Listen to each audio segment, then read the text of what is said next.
There we go. Good morning. Good morning, my brothers and sisters. Good morning, and welcome to another Good Morning Grief Devotion. It's your boy, Pastor Corey Allen Duncan Sr. So happy and excited to come to you today to lead you in a very special way in today's Good Morning Grief Devotion. Hey, this is the daily grief devotion that is strategically designed to help you to navigate through your grief one day at a time. What is grief? I'm so glad you asked. Grief, my brothers and sisters, it is the natural, normal, and necessary response to loss, change, and or transition that results in the expressions of feelings and emotions. That grief is what you feel on the inside, but mourning is how you reveal it on the outside. Therefore, we don't suppress it, but we express it. We don't ignore it, but we explore it. We don't conceal it, but we reveal it. We don't lock it up, but we let it out. And that's why we shout good morning, because morning is a good thing. And I'm so glad that you are here today as we lead you in a very special way in today's Good Morning Grief Devotion. Today is day 282. This message is for me and for you. We're going to talk about there is beauty in darkness. There is beauty in darkness. There is beauty in darkness. There is beauty in darkness. Oftentimes, and I say this all the time, this is one of the Duncanisms. There's beauty in darkness. The Duncanism is if all you see is what you see, then you'll fail to see what you need to see. When you start talking about there being beauty in darkness, sometimes all we see is the darkness. All we see is the darkness, that we don't see the beauty in the darkness. We fail to see the beauty in the darkness because we're so focused on the darkness that it overshadows sometimes the beauty. Just take even a night, right? If you go outside, it's dark. There's darkness out here. But if you look, there's beauty in the darkness. There are stars that are shining bright, the moon that is shining. There are other elements, being in the sky or just around you, things that you can behold and see and watch and witness and relish and take a hold of, right, in the darkness. But if you're so overtaken, if you're so overcome by the darkness, you won't be able to see any beauty in it, right? So there is beauty in the darkness. Let's talk about it on today. Grief is so painful and terrible, yet it is the truth. And bearing witness to the truth of all human experiences reveals their beauty. Grief is so painful and terrible. Not going to sugarcoat it, not going to lie. Uh, it is what it is. It can be a painful experience, and in many aspects, it can be terrible, right? That grief can be painful and terrible, yet it is the truth, and bearing witness. It is the truth, right? It is the natural, normal, necessary response to loss, change, and transition. This is how I feel. It's painful, but it's how I feel. It's painful, but it's the truth. It's terrible, but it's the truth. It is the natural, normal, necessary response to the loss, the change, and the transition that you dealt with. And that is the truth. And this truth can be painful, right? The truth of the matter, the truth of their absence, the truth of what you're enduring. It can be painful, and I ain't gonna lie, it can be terrible. Y'all, and I know to be absent with the bodies, to be present with the Lord, right? We say all the scriptures, I go to prepare a place for you, and that those can be comforting, right? At times, death is always a two-sided coin. I tell people this all the time. It's not just a one-sided coin; it's a two-sided coin. And there's one side of the coin that's terrific, right? Absent from the body, present with the Lord. That's terrific, right? I go to prepare a place for you. If I go, I'm gonna come again and receive you unto myself. That's terrific.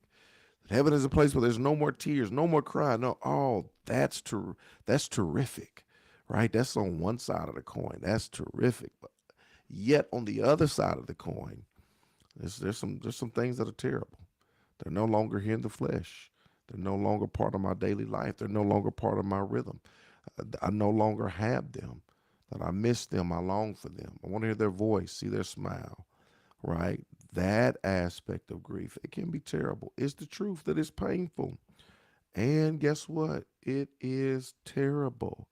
Bearing witness to the truth of all human experiences, it reveals their beauty. Let's talk about it. In the song, The Music of the Night from The Phantom of the Opera, the disfigured man, Eric, who lives and hides in the dark caverns below the opera house, extols the beauty and virtues of darkness.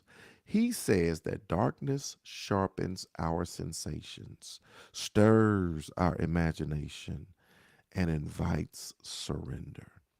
That darkness sharpens our sensations, it stirs our imaginations, and it invites surrender. How does this mirror grief? That my grief is dark and painful, right? But I am learning to see the beauty of his authenticity, truth, and love. That the grief is dark and painful, but I am learning to see the beauty of what its authenticity, its truth, and its love. There is beauty in the darkness. There's beauty in the darkness. And I want to help you. I want to help you. Sometimes it can be hard to see the beauty in the darkness. Sometimes it can be hard to behold that beauty in the darkness. But as we navigate through this process, that's what this grief process, mourning process, that's what this daily devotion is for.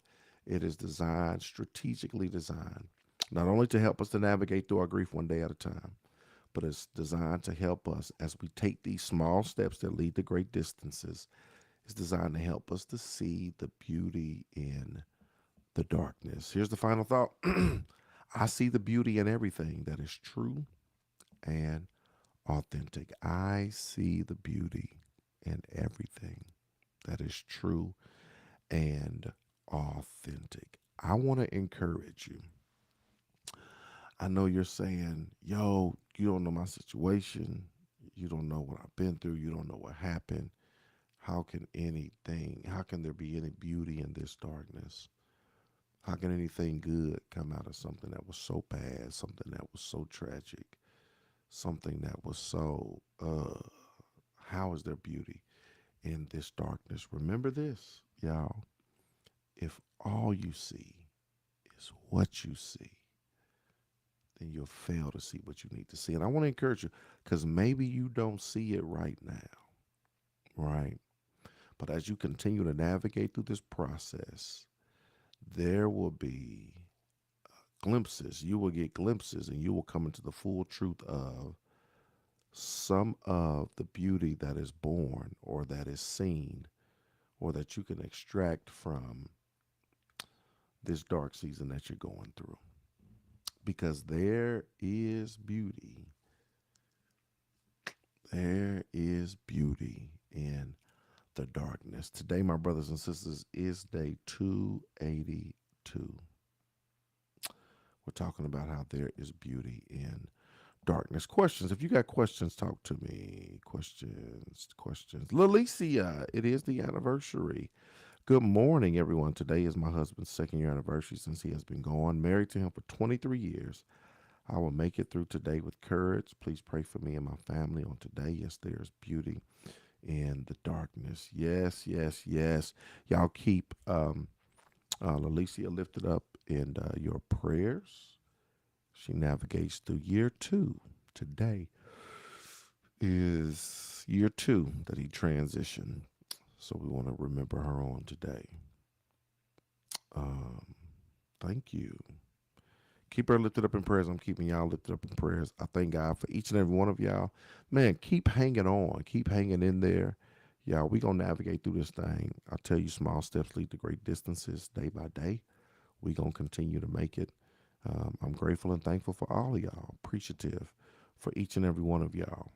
And we going to make it. We going to make it. We going to make it. I love y'all with the love of the Lord. I will see y'all tomorrow, same time, same place. Let's go.